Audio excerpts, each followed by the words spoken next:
bem, vamos falar sobre a imortalidade da alma na história. E veja que o tema é história.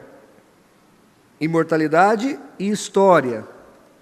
E não propriamente teologia sobre a imortalidade da alma.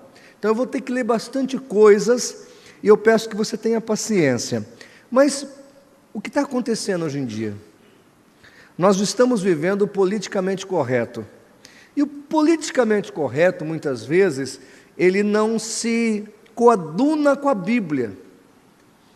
Porque a Bíblia é a palavra de Deus. Deus não está preocupado com o politicamente correto. E hoje em dia, pregar sobre o inferno é uma questão complicada. As pessoas não gostam de ouvir sobre o inferno. Aliás, eu preguei aqui domingo de manhã, e preguei domingo retrasado, na igreja da qual sou pastor, sobre o céu. E não é que eu dei por conta que, especificamente sobre o céu, em 27 anos de ministério, acho que foi uma das pouquíssimas vezes que eu preguei sobre o céu. Não que eu não pregue que nós vamos para o céu, não que eu não pregue, né? Mas falar sobre o céu, num culto de domingo à noite. Já dei cursos na EBD sobre céu, mas pregar sobre ele. E eu preguei domingo passado na nossa igreja e preguei este domingo aqui na Igreja Evangélica da Paz, na parte da manhã sobre o céu. Porque, irmãos, uma coisa é certa: todos aqui um dia ou seremos arrebatados ou nos depararemos com a bendita morte. Ela virá, não tem jeito. Passaremos por esse momento. Tem alguns irmãos que acham que vão ficar para a semente. Não vai. Uma hora chega. Tá certo? Então, a morte é a certeza que une toda a humanidade. E vejam, a Bíblia fala que após a morte há céu ou inferno. Em um desses dois lugares, você passará a eternidade. E a Bíblia também ensina que a alma é imortal, e essa alma vai para um lugar, um estado intermediário, aonde ele vai ficar no paraíso, esperando a ressurreição do arrebatamento da igreja, para o galardoamento no céu, ou ele vai esperar no Hades, ou no lugar de tormento, até que no final de tudo, lá em Apocalipse 20, a ressurreição de todos os ímpios, o julgamento desses ímpios, a confirmação da condenação, e então a eternidade na geena eterna, como está também em Apocalipse 14, 26. Então, nós vemos que a palavra de Deus é muito clara sobre isso. Eu tenho aqui dois textos, Mateus 10, 28 e Zacarias 12, 1, que deixam claros o fato de que nós temos uma parte material e uma parte imaterial, uma parte tangível e uma parte intangível, uma parte física e uma parte que transpassa ou vai além do que é físico, que é o metafísico. Então, isso é uma realidade. E hoje estão tentando, por causa do inferno, negar essa realidade. Pastores famosos estão se tornando mortalistas. Vários textos e vídeos, eu até achei engraçado porque eu fui procurar no YouTube e o que eu achei de vídeos falando sobre a mortalidade da alma é muito superior aos vídeos falando da imortalidade da alma.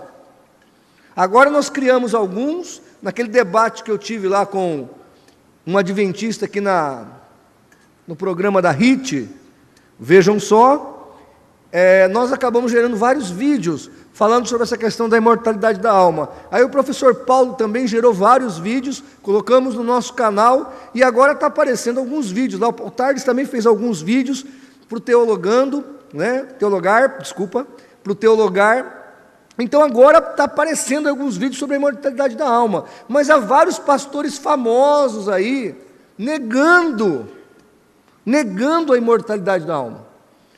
Dizendo que o homem, quando morre, fica na inércia, na inexistência, no aniquilacionismo.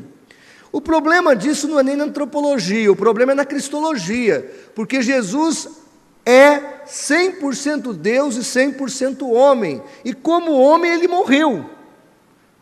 Mas a Bíblia não fala que ele ficou inconsciente, de jeito nenhum. Isso é muito importante. Imagine vocês, Jesus, a segunda pessoa da Trindade, ficando inexistente ou aniquilado por 3 dias. Totalmente absurdo isso. Então vejam, um abismo chama outro abismo. E eu acho engraçado que as seitas tentam dizer que sem corporealidade nós não temos vida. Não é verdade.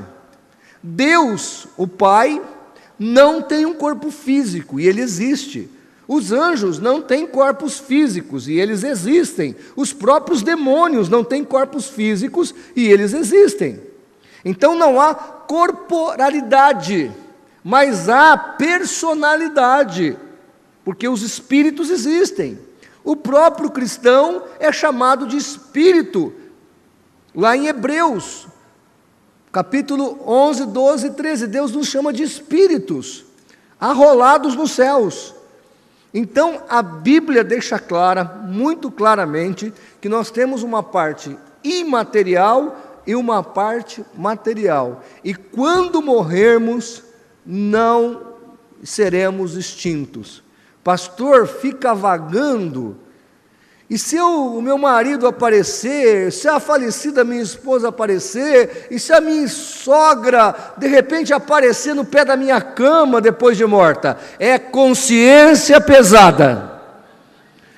Porque tua sogra já está ou no paraíso ou no Hades, ou no inferno. Não tem esse negócio de alma penada. Eu me converti numa igreja que o pastor pregava que o crente pecador morria e ficava vagando. Aí eu perguntei para ele: pastor, onde está escrito isso na Bíblia? Aqui em João capítulo 6, o Espírito vive e fica. Verdade? Verdade?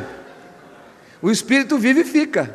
Se vive, fica, e se fica, está vivo. Então tá por aí, né? Para vocês verem a situação da igreja brasileira, né? Aquele pastor não servia nem para ser qualquer coisa, nem o porteiro da igreja ele não servia.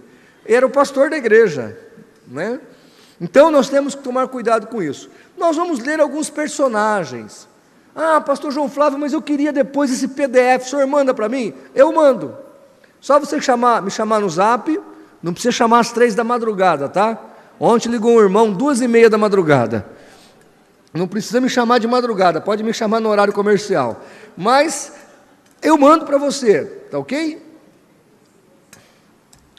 Muito bem, o Norman Geisler vai dizer o seguinte, e eu vou ter que ler bastante, porque aqui é história, é documento, é evidência, então vai anotando aí, depois eu te mando o PDF.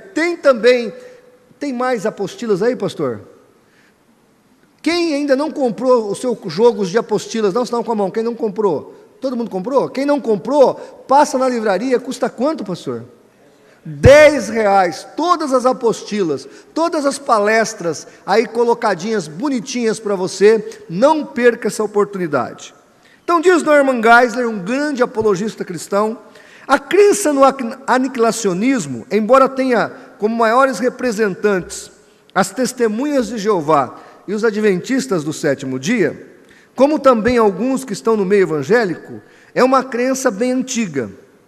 Ela esteve presente em uma seita da Arábia, conforme nos conta Eusébio de Cesareia. Mas ela foi duramente combatida por Orígenes, um dos pais da igreja, o qual livrou muitos do engano. Essa estranha crença foi adotada também por Arnóbio, final do século IV, mas condenado como um ensino herético pelo Sínodo de Constantinopla, em 543, e pelo Segundo Concílio de Constantinopla, em 553, e pelo Quinto Concílio de Latrão, em 1513. Então, a condenação dessa doutrina, pela igreja, ela é muito bem documentada. Tá certo? A igreja nunca aceitou o aniquilacionismo ou o sono da alma. E o judaísmo? Bem, o judaísmo Tem um vídeo que você pode procurar no YouTube, você escreve lá, a doutrina após a morte em Maimônides. A doutrina da após a morte no judaísmo em Maimônides. Então tem um rabino, que eu até entrei em contato com ele, rabino muito bacana, um rabino que dá essa palestra. Então ele explica que desde antes de Cristo até agora, dentro do judaísmo há 4 visões doutrinárias sobre a vida após a morte. Então ele explica que dentro do judaísmo há um grupo que é mortalista e há um outro grupo que é imortalista. E aí ele fala 2 tipos, parece, de mortalistas e 2 tipos de mortalistas, tá? Dentro da visão de Maimônides, que foi um grande exegeta da Idade Média do judaísmo. Então é interessante, quem quiser saber mais como é que pensam os judeus, tá certo? Já o cristianismo, de maneira geral, sempre creu que o homem sobrevive após a sua morte. Há uma parte material e uma parte imaterial. Acerca da crença judaica e sobre o sofrimento eterno, Norman Geisler apresenta o pensamento intertestamentário. Ele fala o que os judeus pensavam antes de Cristo. Na era entre o Antigo e o Novo Testamento, fontes religiosas judaicas faziam referência ao inferno. O autor de 4 de Macabeus disse: por causa do cruel assassinato que cometestes, irá sofrer eternamente nas mãos da justiça divina, um adequado castigo pelo fogo. Por tua impiedade e crueldade, irá suportar tormentos até o fim, em um destino eterno. A justiça divina te entregará a um fogo eterno e rápido e aos tormentos que não te abandonarão por toda a eternidade. Uma grande luta e um grande perigo para a alma aguardam em eterno tormento aqueles que transgridem os mandamentos de Deus. Então, aqui ele está citando Macabeus, que é um livro apócrifo, já falando do inferno. Então, dentro do contexto judaico, também existe essa ideia, essa cosmovisão de vida após a morte, de céu e de inferno. Também o historiador Flávio Joséfo, que é um historiador contemporâneo da época de Cristo, ele escreveu um discurso aos gregos a respeito do Hades. Inclusive foi sobre esse texto que eu discuti lá com o tal do professor Sérgio Monteiro, da Igreja Adventista. Ele questionou a autoridade de Flávio Joséfo. Aí eu citei vários teólogos para ele da Igreja Adventista, inclusive a Bíblia Andrews fala que as pessoas da época de Jesus, muitos delas, inclusive os fariseus, criam na imortalidade da alma. Aí eu citei Arnaldo Cristianini, um grande apologista da Igreja Adventista, dizendo que os fariseus eram imortalistas, e fui citando várias fontes. E ele foi desacreditando. Mas quando eu citei para ele Parábolas de Jesus, de Ellen G. White, e a Ellen G. White fala que os fariseus eram imortalistas, aí ele mudou a tese dele. Antes tarde do que nunca, né? Mas no discurso aos gregos a respeito do Hades, Joséfo escreve: Hades é um lugar do mundo que não foi regularmente terminado. É uma região subterrânea, onde a luz desse mundo não brilha. Não se pode lá estar, a não ser em perpétua escuridão. Um lago de fogo perpétuo. Esse castigo é eterno. E a eles pertence esse fogo perpétuo e sem fim. Um certo bicho ardente que nunca morre, nunca destrói o corpo, mas que continua a emergir desse corpo para que ele nunca cesse de lamentar. Então veja, o que o Joséfo está colocando aqui, você já viu algo similar na Bíblia? A Bíblia não fala que o inferno é onde o bicho não morre e o fogo não apaga? Fala ou não fala? Muito bem, então, o que nós observamos com a história judaica, com o paralelo histórico e com o que Jesus pregava, o que a igreja primitiva cria, é que essa ideia era real. Não é ficção. É fato, essa ideia era real. Os mortalistas vão citar, e aí nós podemos depois, tem um livro muito interessante do pastor Elias Soares, ele vai vir aqui, e se ele trouxer esse livro, eu aconselho você a adquiri-lo, que eu assim fiz, e achei maravilhoso, o Paulo também já leu, chamado Fatos Difíceis a Respeito, é isso, né? É isso, Paulo? Fatos Difíceis a Respeito da Imortalidade da Alma? Acho que é isso aqui o título, né? É um livro, ele vai trazer aí, ele vai estar aqui essa semana, e esse livro, se ele tiver reeditado, é espetacular, vale a pena você lê-lo e adquiri-lo. É um livro de 600 páginas, ele aborda, o pastor Elias Soares aborda de Gênesis a Apocalipse, tudo sobre essa questão da imortalidade da alma. Muito boa obra. Clemente de Roma, e aqui começa os pais da igreja. Ele fala, serão punidos com tormentos cruéis em um fogo inextinguível. Então Clemente, no século I, deixava claro, esse homem andou com os apóstolos, viveu na época apostólica, e em uma das suas epístolas, em 2 Clemente 17:7, inclusive, irmãos, essa patrística, nós não precisamos idolatrá-la ou elevá-la ao mesmo nível da palavra de Deus, como faz a Igreja Católica, mas é uma coleção que é bom ter, e bom ler quando tiver tempo. Eu li essa carta de Clemente, ele escreve aos Coríntios, é muito interessante, é um documento belíssimo, e se você puder adquirir, quando você for na editora Paulus, é aqueles livros de capa verde, eu já tenho uns 15, mas a coleção toda é uns 40 livros, e aí eu fico olhando aquela coleção, falo, Jesus, né? Dai-me, ó Pai, né? Isso aí, irmãos, eu amo mesmo livros. Eu amo livros, porque eu acho que um homem deveria ser medido pelos seus livros. Porque que coisa maravilhosa é você. Eu não sei como é que o ser humano vive sem ter uma biblioteca. Eu fico pensando, tudo bem que tem o Google, né? Mas o Google não é confiável igual um livro.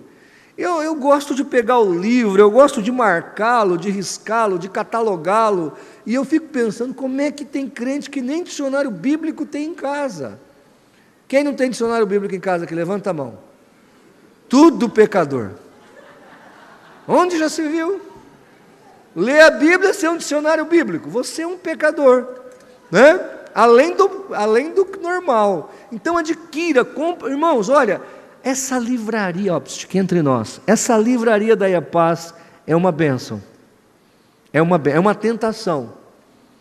Olha, se eu fosse você, eu não deixava de passar lá no final, viu? Eu não deixava de passar lá no final.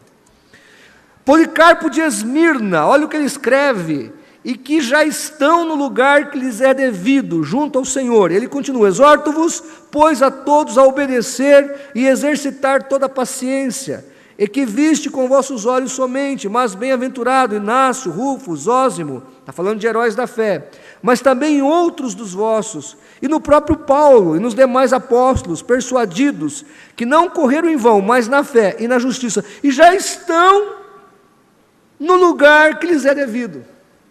Eles não estão aniquilados, Policarpo está dizendo. E esse Policarpo, ele esteve em contato com os apóstolos. São pessoas íntimas, próximas dos apóstolos. E ele deixa claro que ao morrer um crente, ele vai para a presença do Senhor nosso Deus. Inácio de Antioquia, meu espírito se sacrifica por vós, não somente agora, mas também quando eu chegar a Deus. Eu ainda estou exposto ao perigo, mas o Pai é fiel, e em Jesus Cristo, para entender minha oração e a vossa, que sejais encontrados nele sem reprovação. Também eu chegarei para com Deus. Novamente, Inácio tem o entendimento de que quando um salvo morre, ele vai diretamente, conscientemente, para a presença de Deus. Inácio também diz, mais uma parte dele, do que ele fala, se aqueles que corrompem meras famílias humanas são condenados à morte, muito mais merecedores de um castigo eterno são aqueles que se dedicam a corromper a igreja de Cristo, pela qual o Senhor Jesus, o unigênito Filho de Deus, sofreu na cruz e se submeteu à morte. Qualquer um que, engordando e se tornando grosseiro, desprezar a doutrina do Senhor, irá para o inferno. Então Inácio, ele era ligado aos primeiros cristãos, ele era ligado aos apóstolos, e ele deixa claro da consciência do salvo em Cristo e da consciência do perdido do inferno. Policarpo, ele escreve, olha o que Policarpo fala, diante da sua vida ameaçada: tu me ameaçaste com um fogo que queimou durante 1 hora, que pouco depois se extinguiu. Mas ignoras o fogo do futuro juízo e do castigo eterno reservado para os infiéis. Quando Policarpo foi ameaçado de ser jogado na fogueira, ele ironizou: esse fogo queima 1 hora, 2 horas, você está achando que eu vou ter medo desse fogo? Eu tenho medo do fogo, do juízo eterno, porque ele vai queimar para sempre, e eu não vou para lá. É o que Policarpo está dizendo. Alguém vai dizer que esses homens não sabiam o que estava dizendo? Alguém vai dizer que esses homens não conheciam a Deus? A epístola de Diogneto, essa epístola é fantástica. Alguém já ouviu falar dessa epístola? Dá um sinal com a mão. Diogneto, nunca, só um irmão lá no fundo. Está no livro número 1 da Patrística.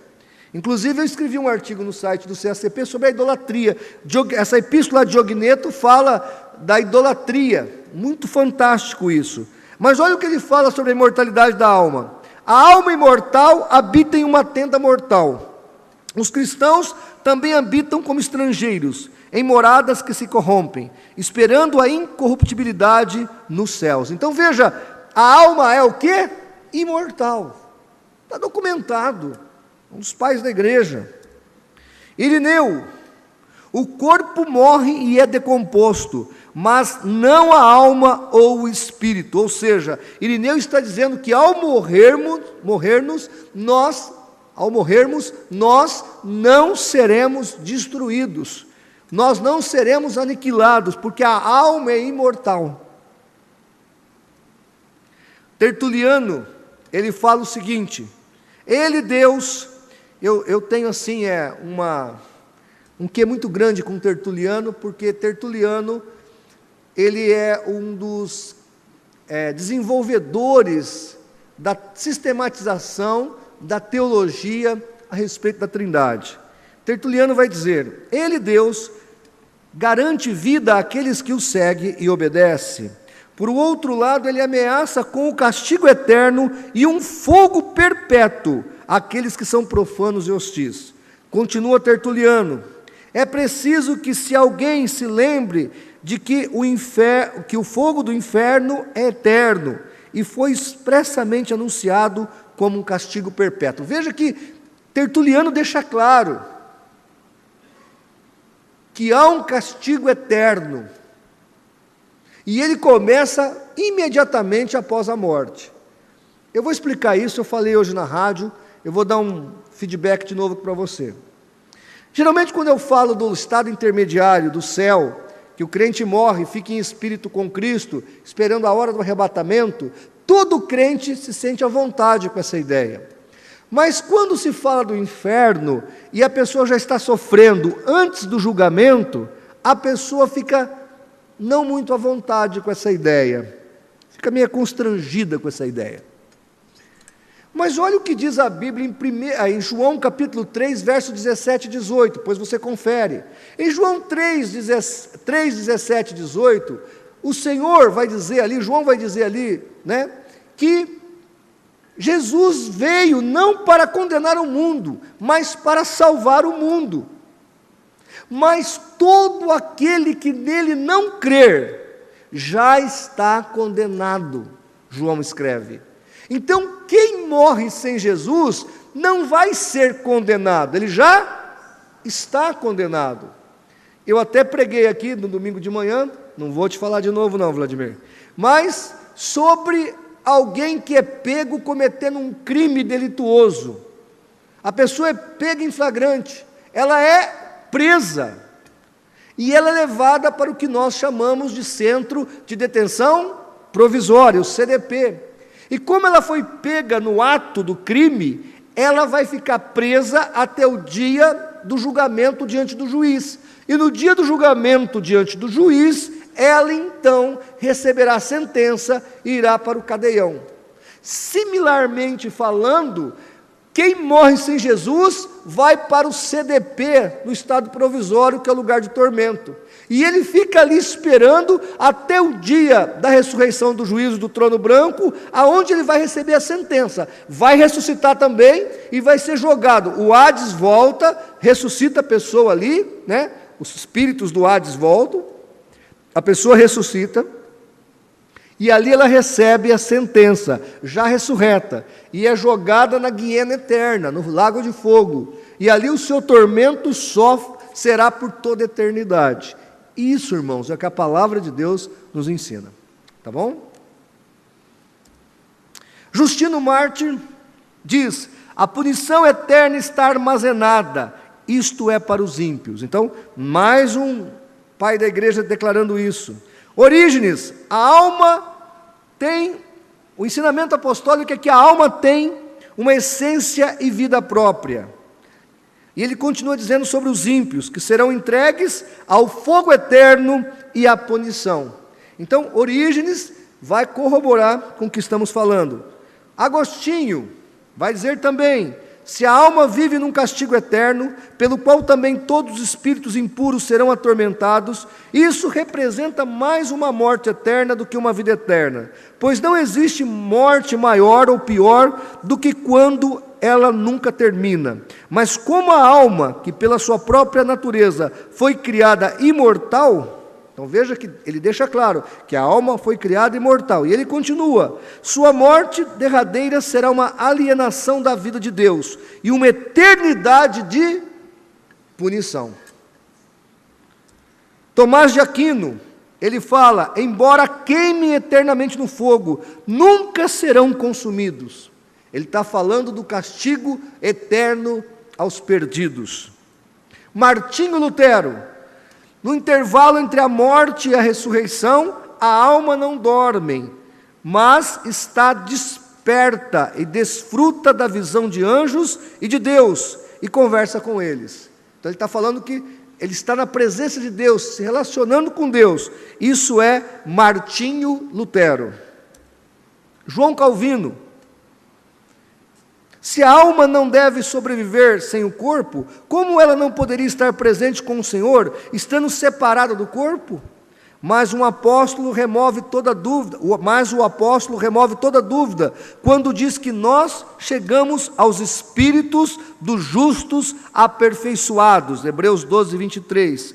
E se a alma, quando desprovida do corpo, não retivesse a sua essência e não fosse capaz de receber em si a glória, que é uma grande bem-aventurança, o nosso Salvador não teria dito ao salteador: hoje estarás comigo no paraíso, Lucas 23, 43.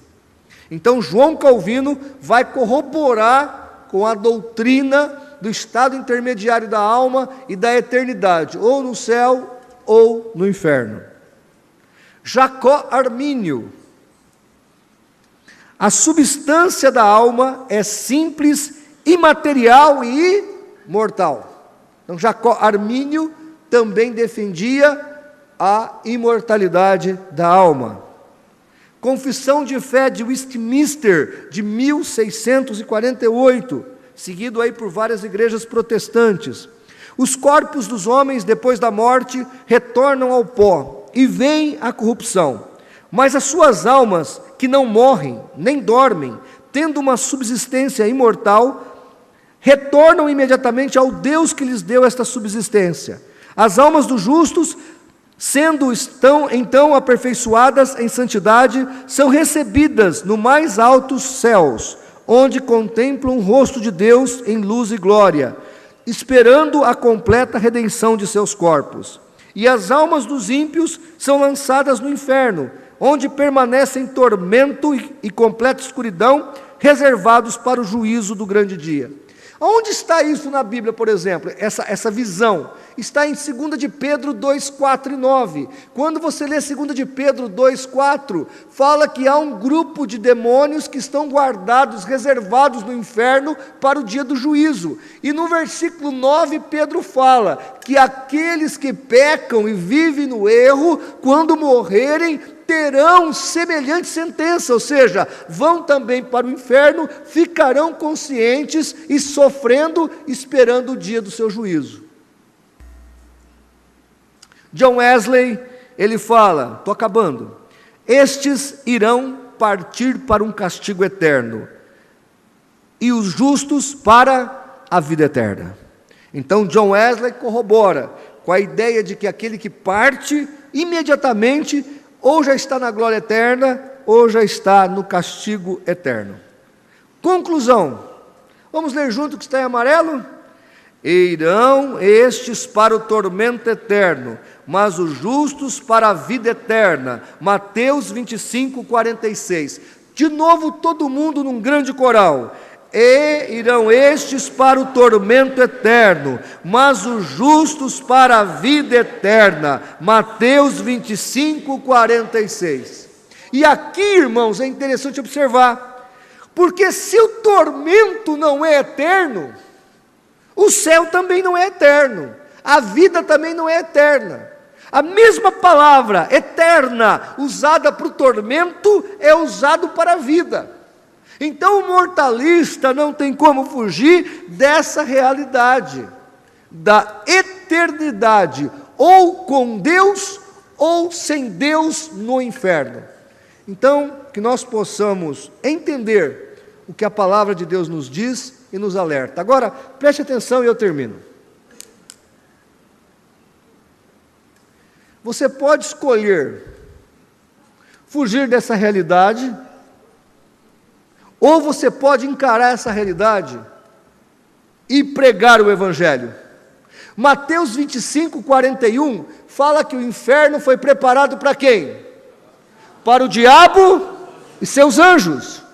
O inferno não foi preparado para a tua esposa, para o teu marido, para os teus filhos, para os teus vizinhos, para os teus colegas de trabalho, ou para quem quer que seja. O inferno foi preparado para o diabo e seus anjos. Infelizmente, o homem penitente acabou ganhando o mesmo destino desses espíritos malignos, desses demônios. Mas nós podemos pregar o Evangelho, e a graça salvadora de Jesus pode garantir o céu a todo aquele que crê. Então pregue o Evangelho. Irmãos, se eu pudesse fazer um pedido para Deus aqui, eu ia pedir para você essa noite ter um sonho de 5 segundos com o inferno. 5 segundos. Que Deus mostrasse para cada um de nós aqui o inferno por 5 segundos. Porque se nós tivéssemos consciência do inferno, nós pregaríamos mais o Evangelho, a tempo e fora de tempo, de dia, de noite, de tarde, a qualquer momento. O que falta para nós é consciência disso.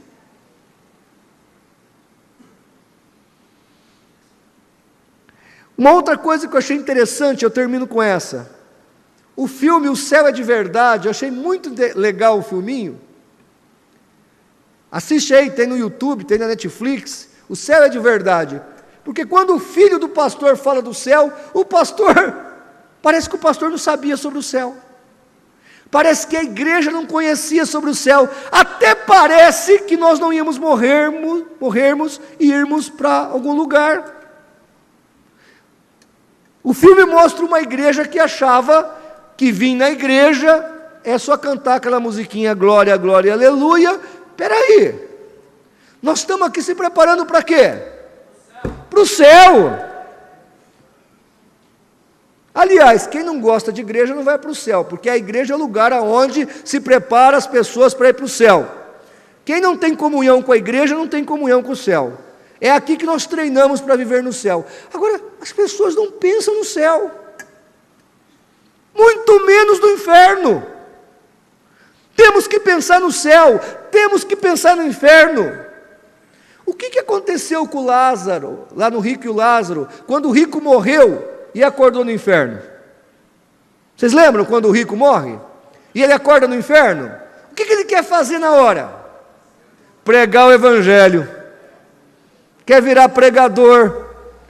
Por isso que eu falei, se eu pudesse fazer um pedido para Deus, que todos vocês tivessem 5 segundos da visão do inferno essa noite. Tem irmão que nem vai dormir, né? Ai, meu Deus. Meu irmão, você tem medo de Deus? Se Deus te mostrar, glória a Deus. Mas seria bom, porque nós precisamos ter noção das realidades espirituais. E que você também possa ter 5 segundos de céu. Agora, que o Senhor nos dê, irmãos, a visão do mundo espiritual. Que nós possamos ser pessoas que vivam e vejam mais o mundo espiritual. E não estou falando daquelas pessoas que vão lá para o inferno, e tem uma ala no inferno só para as irmãs que cortam o cabelo, tem uma outra ala do inferno que é só para os homossexuais. Aí eu fico pensando, Jesus, onde é que será que está a ala dos linguarudos? Então, irmãos, isso não existe não. Não é disso que eu estou falando, é do inferno bíblico e do céu bíblico, que nós possamos ter entendimento dessas coisas. Vamos ficar de pé para orar.